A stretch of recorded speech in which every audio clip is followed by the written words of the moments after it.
আসসালামু আলাইকুম রহমতুল্লাহি ওবারাকাতুহু। প্রিয় মুমিন ভাই, মহরমের রোজার বিষয় কিছু জরুরি কথা।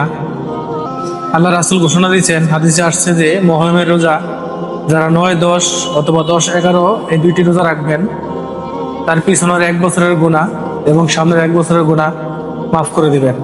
সুবহানাল্লাহ।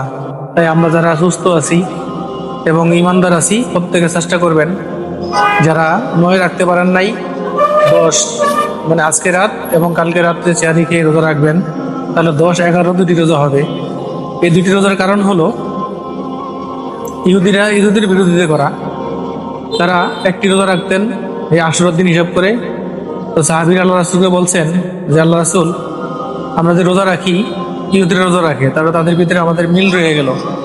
তো আল্লাহ রাসূল ঘোষণা দিয়েছেন যে আগামী বছর যদি আল্লাহ হায়াত দিয়ে বেঁচে থাকি, তাহলে ইনশাল্লাহ আগামী বছর আমরা 2টা রোজা রাখবো। সেই হিসাবে ওদের বিরোধিতা করতে গেলে 2টা রোজা রাখা উত্তম। একটা রাখলেও কোনো অসুবিধা নাই, কিন্তু আমাদের তো বিরোধিতা করতেই হবে, ইহুদিরা আমাদের চিরশত্রু। তাই সবাই চেষ্টা করুন রোজা